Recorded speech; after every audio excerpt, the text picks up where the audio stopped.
Hello दोस्तों, स्वागत है आपका एजुकेट IAS में। तो पिछले क्लास में हम लोग पढ़ चुके थे कि जो UPSC का सिलेबस है उसमें फर्स्ट पेपर यानी एसए का पेपर, सेकंड पेपर यानी GS पेपर 1 और थर्ड पेपर यानी GS पेपर 2। आज हम लोग पढ़ेंगे फोर्थ पेपर UPSC का यानी GS पेपर 3। GS पेपर 3 में जो इंडियन इकोनॉमी है, साइंस एंड टेक्नोलॉजी है, इन्वायरमेंट एंड इकोलॉजी है। तो इसको हम लोग आज देखेंगे, इसका क्या सिलेबस है, कौन कौन से कोर्स सेक्टर एरियाज हैं जिन पे हमें फोकस करना है। तो चलिए शुरू करते हैं। जनरल स्टडीज़ पेपर 3,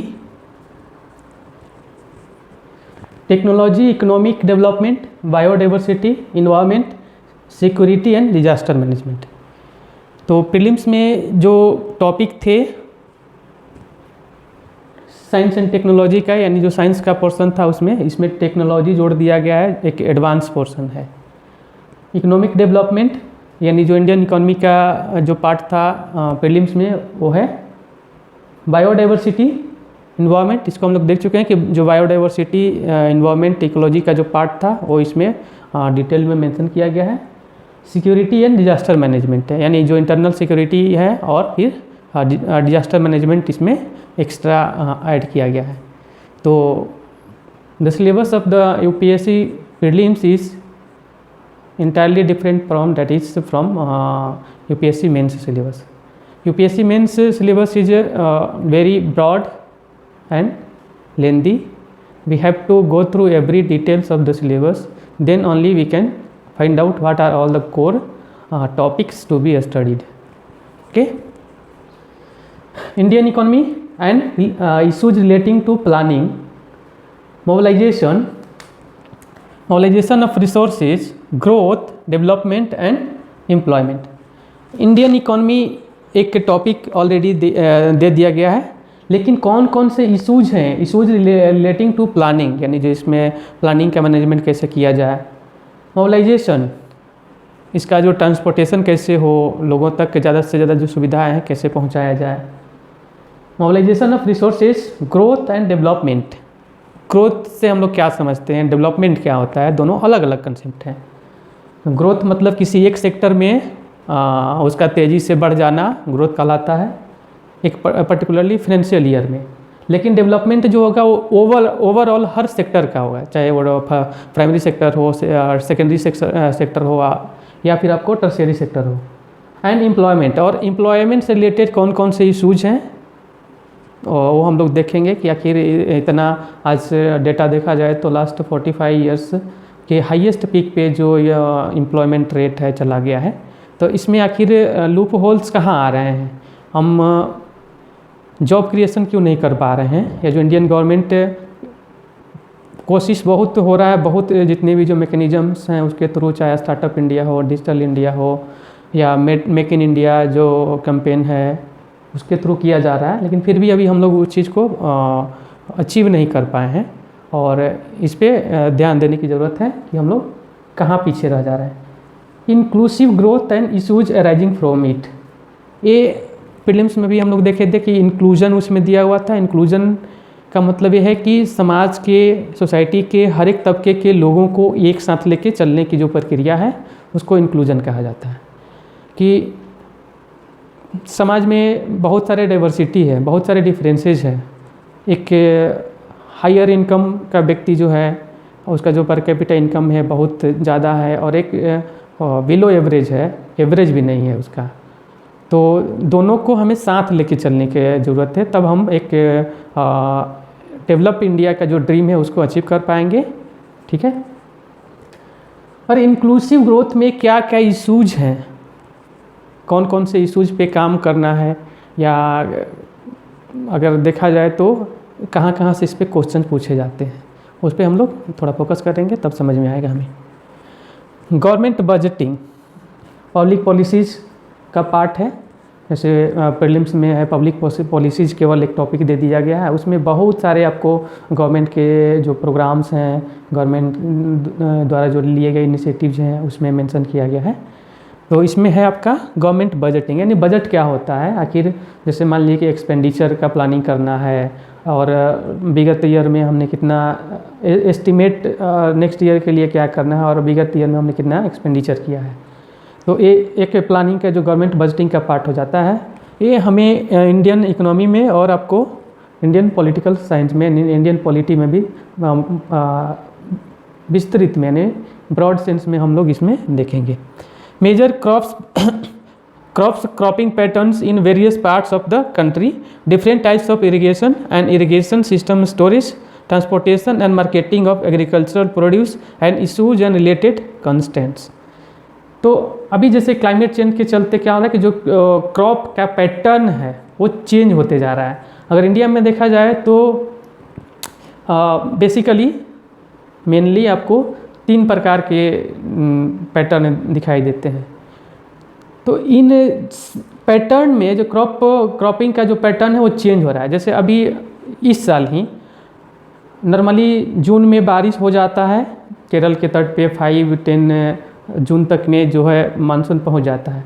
लेकिन नॉर्थ इंडिया में क्या हुआ, साउथ इंडिया में तो आ गया, लेकिन नॉर्थ इंडिया में ये पूरा जो मानसून है वो टाइमली पहुंच नहीं पाया। इसके चलते वहाँ लगभग 1 महीने जो क्रॉप पैटर्न शिफ्ट करना पड़ा। यानी जो जुलाई में जो आपको रुपाई हो जाती थी धान की, पैडीज की, वो अगस्त या मिड अगस्त में चला गया। तो इसके चलते 1 महीने का जो गैप है, 1 महीने का जो पैटर्न चेंजिंग करने को मिला। इसी प्रकार अगर जैसे हम लोग पंजाब वाले क्षेत्र में या दिल्ली से नियर बाई जो क्षेत्र है वहाँ हम लोग देखेंगे कि वहाँ भी क्रॉप पैटर्निंग में चेंज आ रहा है। इसका कारण ये है कि जो पहले समय से बरसात हो जाती थी उसमें डिस्टर्बेंस आ रहा है, और उसका कहीं ना कहीं कारण जो है हम लोग क्लाइमेट चेंज या जो ग्लोबल वार्मिंग को कह सकते हैं कि इसके चलते बहुत सारे जो क्रॉप पैटर्न में चेंज आ रहे हैं।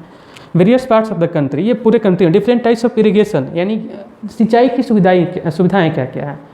बारिश है, कैनाल से नहर है, या फिर जो पंप है, जो मोटर समरसेबल के थ्रू जो किसान अपना इरिगेशन करते हैं वो है। तो इन सारी चीज़ों को ध्यान देना है, देखेंगे हम लोग।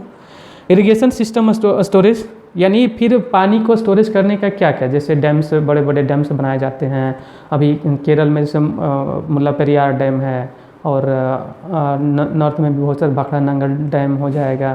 तो ऐसे बहुत सारे जो डैम्स हैं जहाँ वाटर का स्टोरेज किया जाता है इरिगेशन फैसिलिटीज़ के लिए। Transport and marketing of agriculture produce, transportation के अगर मान लीजिए कि एग्रीकल्चर, ये पूरा का पूरा ये पार्ट हमारा एग्रीकल्चर का है। ये प्रीलिम्स में नहीं है, प्रीलिम्स में है लेकिन डिटेल्स में नहीं है, मेंस में हमें डिटेल्स में इसमें पढ़ना है। Transportation and marketing of agriculture produce, यानी जो एग्रीकल्चर प्रोड्यूस हो जाता है तो उसका ट्रांसपोर्टेशन के क्या क्या इशू जाते हैं। Okay, then issues and related constraints, यानी इससे रिलेटेड कौन कौन से इशूज आते हैं, क्या क्या प्रॉब्लम्स होते हैं ट्रांसपोर्टेशन में। और अभी पिछले साल ही हम लोग देख रहे थे, इस साल गवर्नमेंट ने अपना जो MSP का जो कानून, यानी जो फार्म 3 फार्म लाज लेके आई थी कानून, तो उसको उन्होंने वापस ले लिया। उसमें कुछ कमियां थी, बहुत सारे खूबियां भी थी। तो ये दोनों साथ साथ चलते रहता है कि अगर कोई अच्छा कानून आता है तो फिर उसका स्वागत किया जाना चाहिए, लेकिन अगर उससे ज़्यादा लोगों को नुकसान हो, यानी जो खास करके जिनके लिए हम ला रहे हैं और अप्लाइड वे में या जो at the grass root level वो एप्लीकेशन उसका नहीं हो पा रहा है, इम्प्लीमेंटेशन नहीं हो पा रहा है, या उसमें बहुत सारे इशूज़ हैं, तो उसको सॉर्ट आउट किया जाना चाहिए। कंस्टेंट्स या रिलेटेड कंस्टेंट्स क्या क्या हैं इसमें, इसको हम लोग देखेंगे। Issues related to direct and indirect farm subsidies and minimum support prices. अभी जैसे बात ही कर रहे थे कि जो MSP का मिनिमम सपोर्ट प्राइस का जो इशू है पूरे देश में लगभग 2019 से लेके अभी मार्च तक जो चल रहा था, इसमें देखा गया कि उसमें जो फार्म सब्सिडीज़ है, यानी कृषि पे जितने भी जो सब्सिडीज़ दिए जाते हैं, जैसे डीजल का सब्सिडीज हो गया या फर्टिलाइज़र का सब्सिडीज हो गया, या जो सीड है, सीड पे सब्सिडी गवर्नमेंट द्वारा प्रोवाइड किया जाता है, तो उसमें कौन कौन से इशूज़ हैं। मिनिमम सपोर्ट प्राइस, यानी जो मिनिमम सपोर्ट प्राइस क्या होता है, जो गवर्नमेंट डिटरमाइन करती है कि किसी भी प्रोड्यूस का, जैसे मान लीजिए कि अगर पैडी है तो 1 क्विंटल पे कितना गवर्नमेंट उसको परचेज करेगी, और परचेज करने के बाद किसानों को उसके बदले में कितने पैसे दिए जाएंगे। Minimum support price. Public distribution system, यानी जो PDS सिस्टम्स हैं इसका ऑब्जेक्टिव क्या है, इसका फंक्शनिंग क्या है। यानी पीडीएस सिस्टम एक बहुत ही क्रांतिकारी स्टेप है अगर देखा जाए तो, क्योंकि इसमें जो बिलो पॉवर्टी लाइन बीपीएल में रहने वाले जो परिवार होते हैं उनको आपको एक मिनिमम रेट पे चावल और गेहूँ या फिर और भी जो प्रोड्यूस हैं, जो न्यूट्रिशन है, प्रोवाइड किए जाते हैं। तो इसमें हम लोग देखेंगे कि इसका ऑब्जेक्टिव क्या है, माने इसके लक्ष्य क्या क्या है, कौन कौन से इसमें टारगेट रखे गए हैं, फंक्शनिंग क्या है, पीडीएस सिस्टम कैसे काम करता है, लिमिटेशंस क्या है। हाँ, इसके भी कुछ लिमिटेशंस हैं कि उससे यानी जो बिलो पॉवर्टी लाइन के लोग हैं उनको हम लोग टारगेट करते हैं, एक टारगेटेड एम लेके चला जाता है कि इतना जो पॉपुलेशन है उनको टारगेट करके सप्लाई करना है। Revamping issues of buffer stocks and food security. अब देखते हैं कि बफर स्टॉक का भी आपका इशूज आता है कि यानी जो ब्लैक मार्केटिंग है, खास करके जो एग्रीकल्चर प्रोड्यूस है उसका भी होता है। यानी जो मीडिएटर होते हैं वो क्या करते हैं कि किसानों से कम दामों पे आपको प्रोड्यूस जो है एग्रीकल्चर प्रोड्यूस उसको खरीदते हैं, उसको स्टॉक कर लेते हैं और फिर जब पीक पे पहुंचता है, यानी जब किसी कारण से महंगाई बढ़ रही है या शॉर्टेज हो जाता है मार्केट में, तो फिर क्या करते हैं कि धीरे धीरे हाईयर रेट पे सप्लाई देना शुरू कर देते हैं। तो बफर स्टॉक का क्या प्रॉब्लम है ये देखेंगे हम लोग। एंड फूड सिक्योरिटी एक बहुत इंपॉर्टेंट आपका एस्पेक्ट है इस पेपर का, जिसमें आपको कि राइट टू फूड भी है इसमें, कि अगर इतने जो 1.4 बिलियन पीपुल हैं इंडिया में, तो उनको 2 टाइम का भोजन कम से कम मिलना चाहिए और ये इंश्योर हो। क्या गवर्नमेंट का इसके लिए क्या क्या प्लानिंग है, कौन कौन से एक्ट पारित किए गए हैं इसको लेकर के वो देखेंगे हम लोग। तो technology missions, economics of animal rearing, यानी टेक्नोलॉजी मिशंस क्या क्या है, यानी कृषि को खास करके जो एग्रीकल्चर है उसके एडवांसमेंट के लिए कौन कौन से न्यू एडवांस टेक्नोलॉजी का जो प्रयोग किया जा रहा है आजकल, वो हम लोग ध्यान देंगे। इकोनॉमिक्स ऑफ एनिमल रियरिंग, यानी आखिर जो पशुपालन है, पशुपालन का क्या कंसेप्ट है, इसको कैसे गवर्नमेंट सपोर्ट करती है। तो ये भी इशूज है, इसको हम लोग अच्छे से पढ़ेंगे, ध्यान करेंगे और इस पर जितने भी जो बेस्ट प्रीवियस क्वेश्चन है उस पर हम लोग गौर फरमाएंगे।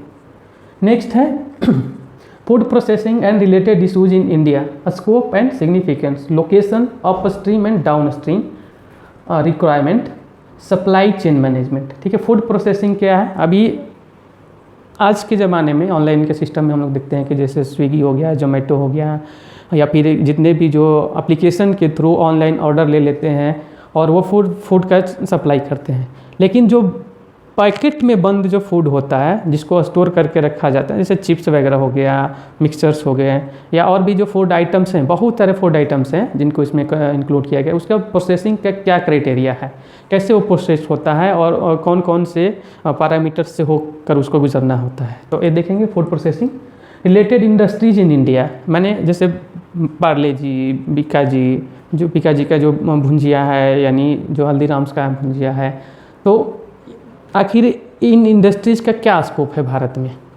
ठीक, सिग्निफिकेंस, और ये इम्पोर्टेंट क्यों है, इनका क्या महत्व है।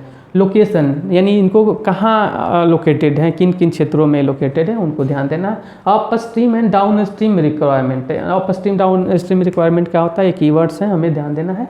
सप्लाई चेन मैनेजमेंट, अगर मान लीजिए कि फूड प्रोसेसिंग में अगर कोई इंडस्ट्री लगा हुआ है तो सप्लाई चेन मैनेजमेंट को कैसे किया जाता है। अगर डिमांड ज़्यादा हो तो सप्लाई हम कैसे बढ़ा पाएंगे, अगर डिमांड ही नहीं होगा तो फिर प्रोड्यूस जब कोई भी फूड किया जाता है तो उसका मैनेजमेंट के, यानी सप्लाई चेन का जो मैनेजमेंट है इसको देखना है आखिर कैसे किया जाता है। लैंड रिफॉर्म्स इन इंडिया, ये भी एक बर्निंग इशूज है। हाँ, तो जैसे मान लीजिए कि लैंड रिफॉर्म्स इन इंडिया, ये जब इंडिया आज़ाद हो रहा था उसी समय बहुत सारे जो लैंड लॉर्ड्स थे या जो जिनका पार्टिसिपेशन रहा था इंडियन फ्रीडम स्ट्रगल में, उनका डिमांड ये था कि हमें जो एटलीस्ट मिनिमम रहने की जो भूमि प्रदान किया जाना चाहिए। जो गवर्नमेंट ऑफ इंडिया द्वारा उस समय प्रॉमिस था कि हाँ सभी को इक्वल डिस्ट्रीब्यूशन इसमें किया जाएगा। जो डिफरेंट है कि किसी के पास 100 एकड़ ज़मीन है, 1000 बीघा, 500 बीघा ज़मीन है और किसी के पास भूमि भी नहीं है, रहने के लिए घर भी नहीं है, तो उनको इन सारी चीज़ों को देखा जाना चाहिए कि मिनिमम जो है इक्वल डिस्ट्रीब्यूशन ऑफ लैंड किया जाना चाहिए। तो लैंड रिफॉर्म्स भी एक बहुत बड़ा इशू है और इससे बहुत सारे क्वेश्चन पूछे जाते हैं। Effects of liberalisation on the economy, यानी जब लिबरलाइजेशन आया 1991 में, तो देखा जाए कि इसका भारतीय इकोनॉमी पे क्या प्रभाव पड़ा। Changes in industrial policy and there effects on industrial growth, यानी जो इंडस्ट्रियल पॉलिसी था 1991 के पहले और उसके बाद, उन पॉलिसीज़ में क्या क्या चेंजेज आए और इसका प्रभाव क्या क्या पड़ा, इन सारी चीज़ों का हम लोग ध्यान रखेंगे।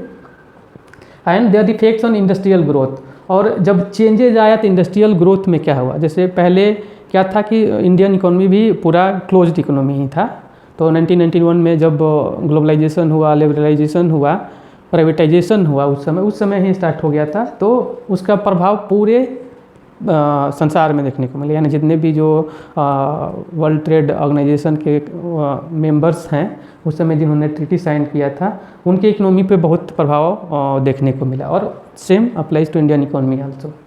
Infrastructure, energy, ports, roads, airports, railways etcetera.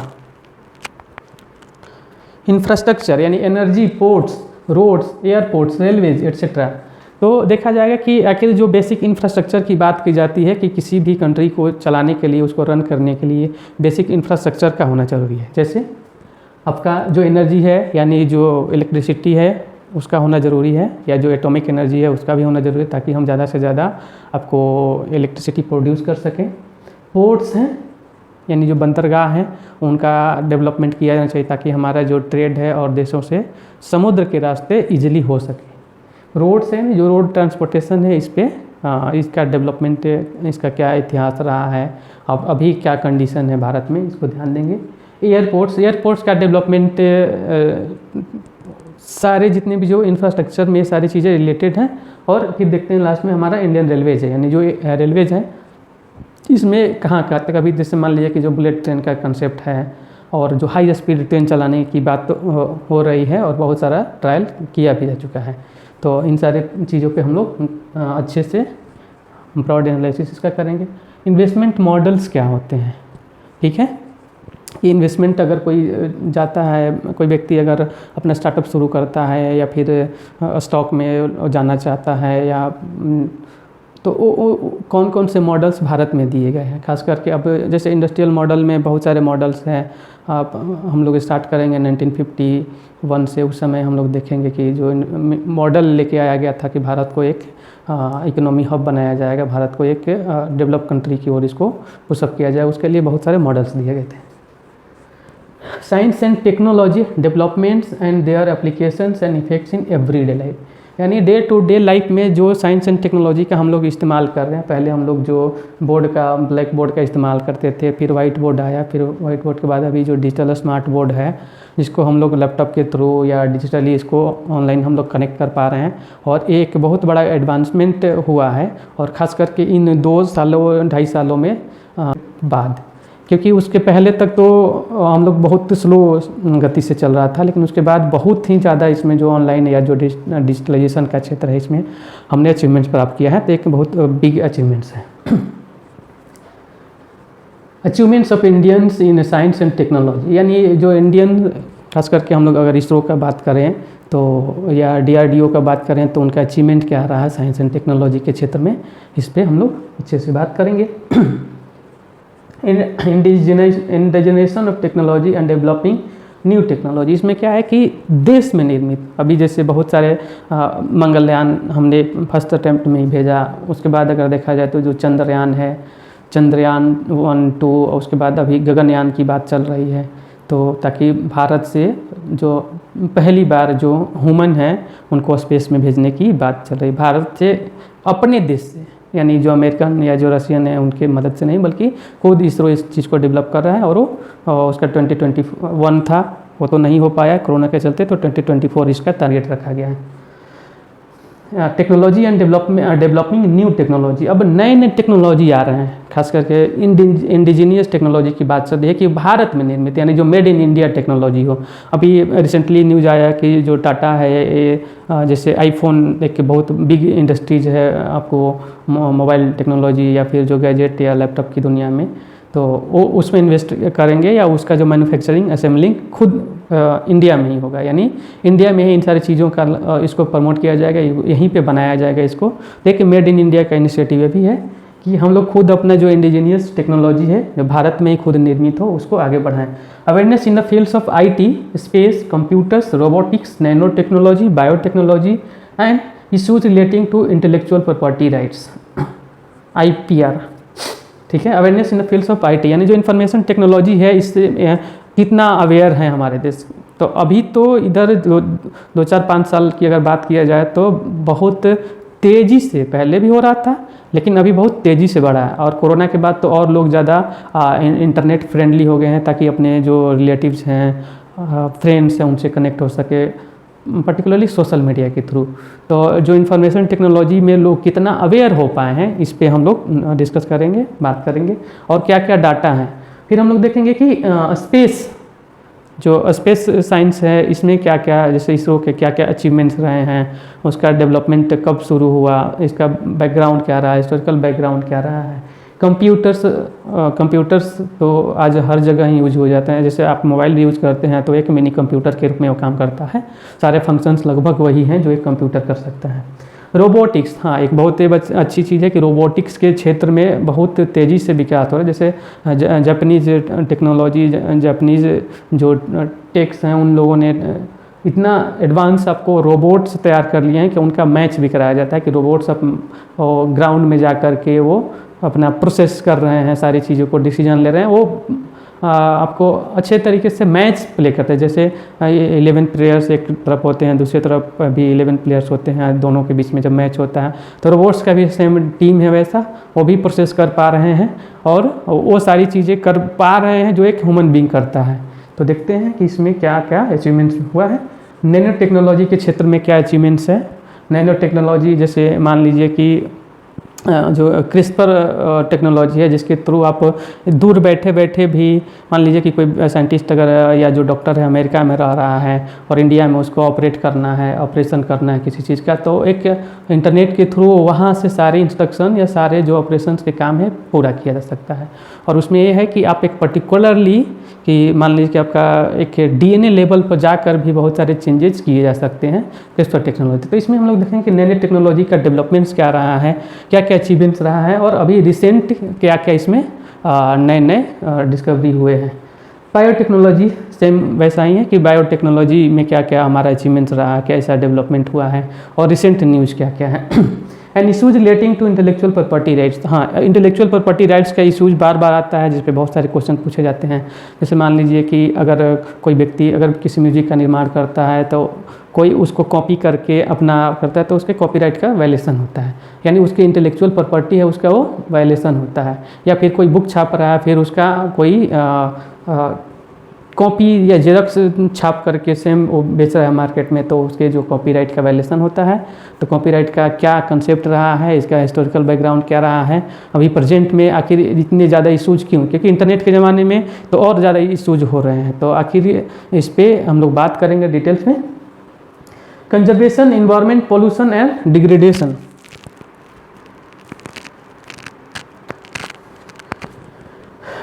Conservation, environment, pollution and degradation, environmental impact assessment, यानी ये पूरा का पूरा आपका जो इकोलॉजी का पार्ट है, इन्वायरमेंट का पार्ट है। तो उसमें हम लोग देखेंगे कि आखिर इसमें कौन कौन सी समस्याएं आती हैं। इन्वायरमेंटल पोल्यूशन क्या क्या होता है, जैसे क्लाइमेट चेंज है, या जो साउंड पोल्यूशन क्या क्या है, नॉइज़ पोल्यूशन, साउंड पोल्यूशन, या फिर आपको सॉइल पोल्यूशन भी होता है, मिट्टी का pollution, water pollution, air pollution.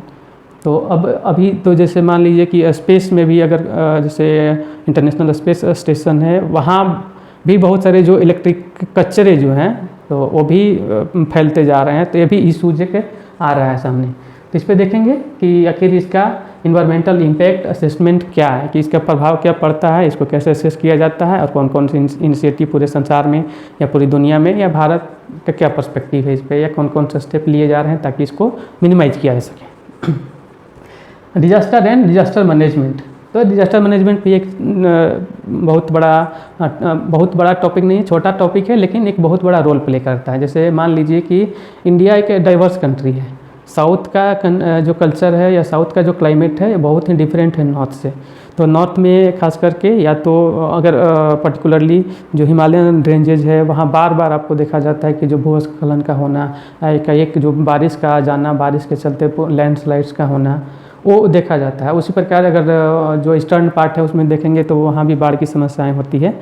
Brahmaputra जो रिवर है, या फिर जो बिहार में जो नॉर्थ बिहार का पोर्शन है वो हर साल बाढ़ से प्रभावित होता है। तो इसमें जो डिजास्टर मैनेजमेंट का रोल बहुत इम्पोर्टेंट हो जाता है। और उसी प्रकार साउथ में भी कि एक सडन रेनफॉल आना, एक अनकंट्रोल्ड वे में जो रेनफॉल का होना, इसके पीछे का क्या कारण है।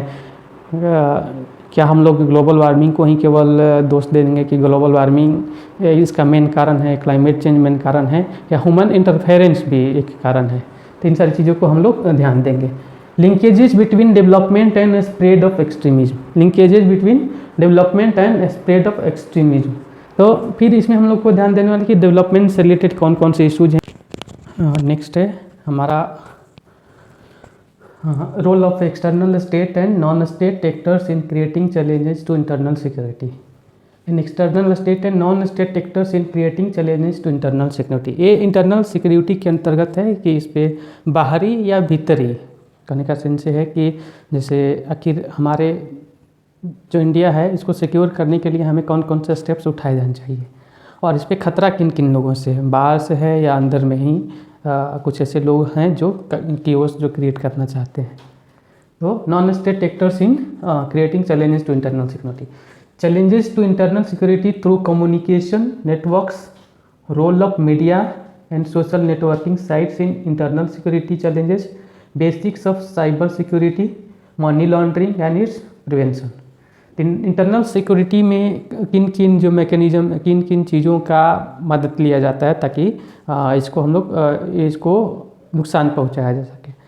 ताकि जैसे कम्युनिकेशन में, कम्युनिकेशन नेटवर्क्स देखा जाता है कि बहुत सारे जितने भी जो टेररिस्ट ऑर्गेनाइजेशंस हैं वो इसका इस्तेमाल करते हैं। Role of media and social networking sites in internal security challenges, यानी जो मीडिया का रोल क्या है या सोशल नेटवर्किंग साइट का भी क्या रोल है।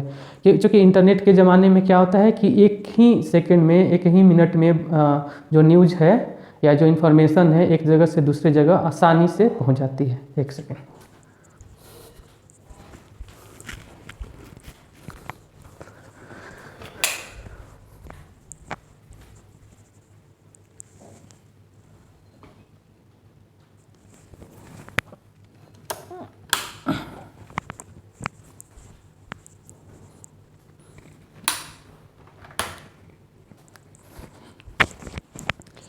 तो इंटरनेट के ज़माने में सेकेंड में ही पलक झपकते ही जो इन्फॉर्मेशन है एक जगह से दूर दराज बैठे हुए यानी दूसरे कंट्रीज़ में भी, या जैसे अगर हम इंडिया में हैं, हमें कोई मैसेजेज या कोई इन्फॉर्मेशन भेजना है तो within seconds through WhatsApp और social sites we can send the messages to far away countries.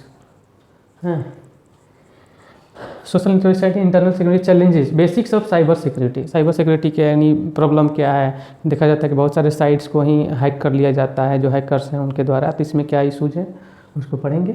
Money laundering and its prevention, यानी मनी लॉन्ड्रिंग क्या होता है, यानी जो हवाला का पैसा क्या होता है और एक कैसे काम करता है, इसका क्या मैकेनिज्म है, कि ये एक बहुत बड़ा सरदर्द बना हुआ है इंडियन गवर्नमेंट के लिए। तो मनी लॉन्ड्रिंग एक्चुअली होता क्या है कि यानी ब्लैक मार्केटिंग कर सकते हैं कि पैसों का यानी ब्लैक मनी का कंसंट्रेशन, बहुत सारे जो लोग हैं वो टैक्स से बचने के लिए उसका गलत तरीके से इस्तेमाल करते हैं, और फिर वो या तो विदेशी बैंकों में या कुछ ऐसे आपको वो जगहों पे वो मनी का ट्रांसपोर्टेशन करवाते हैं, फिर वहाँ से उसको वाइट मनी में कन्वर्ट करवा के फिर इंडिया में इन्वेस्ट करने का प्रयास करवाते हैं। तो मनी लॉन्ड्रिंग का क्या इशू है, इसका क्या कंसेप्ट है और इसको कैसे रोका जाएगा, इस पर हम लोग ध्यान देंगे। Security challenges and their management in border areas, linkages of organised crime with terrorism. जैसे जो बाउंड्रीज का क्या डिस्प्यूट्स हैं, जो नेबरिंग कंट्रीज है, खास करके जो चाइना और पाकिस्तान का जो एरिया है वहाँ, और किन किन इश्यूज पे हमें फोकस करना है, कैसे जो की ओर से जो प्रॉब्लम क्रिएट किए जाते हैं। Linkages of organised crime with terrorism, और इसका टेररिज्म से, जो आतंकवाद है उससे कैसा संबंध है, मतलब जितने भी जो खास करके पाकिस्तान की अगर हम लोग बात करें तो वहाँ इस चीज़ को और सपोर्ट किया जाता है, बजाते उसको रोकने की बजाय उसको सपोर्ट किया जाता है कि हाँ जाओ इंडिया में बम फोड़ के आओ। तो इंडियन आर्मी भी कम है, ये फोड़ के आ जाते हैं।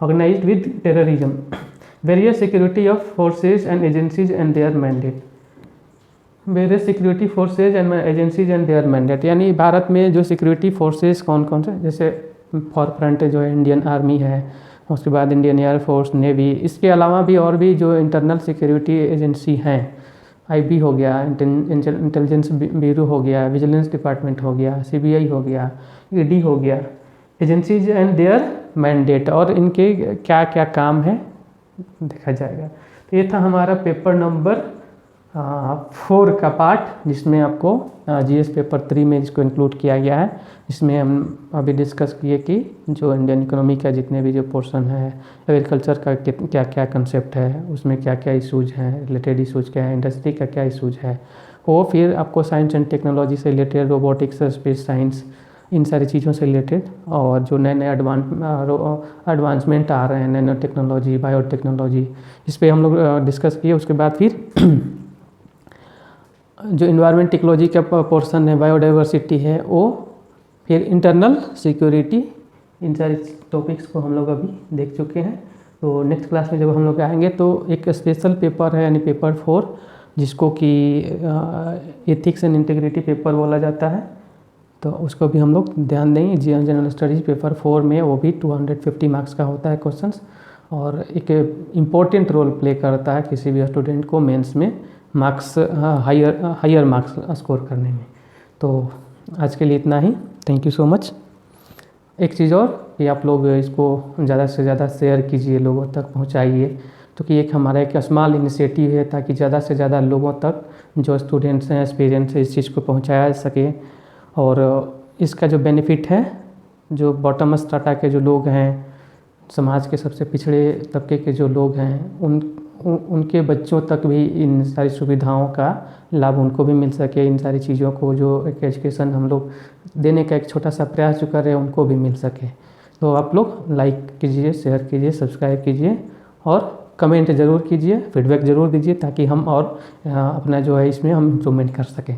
जैसे लाइटिंग का इशू चल रहा था, कैमरे का इशू, तो वो सारा चीज़ धीरे धीरे करके हम सॉर्ट आउट कर रहे हैं, और हम प्रॉमिस करते हैं कि बेस्ट क्वालिटी का ऑडियो वीडियो हम प्रोवाइड कराएंगे, और वो सब आप सभी लोगों के लिए होगा, ताकि आप सभी लोगों तक एक जो मॉडर्न एजुकेशन है, जो अभी जो डिजिटल इंडिया के थ्रू, इंटरेक्टिव पैनल्स के थ्रू, या फिर कंप्यूटर लैपटॉप को कनेक्ट करके इंटरनेट के थ्रू ऑनलाइन एजुकेशन देने का जो प्रोग्राम है, उस पर हम लोग काम कर रहे हैं। हमारी टीम जो है सब इसमें लगी हुई है। तो हम लोग चाहेंगे कि आप सारे जो फ्रेंड्स हैं उनसे सबसे रिक्वेस्ट है कि आप इसको ज़्यादा से ज़्यादा लोगों तक शेयर कीजिए।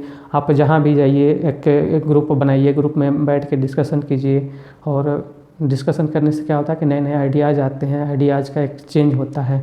तो आप इस चीज़ को कीजिए। और एक ऐसा एक मीडियम है कि यूट्यूब के थ्रू आप अपने घर पर भी, आप कहीं भी जाने का, कोचिंग वोचिंग करने का कोई ज़रूरत नहीं है।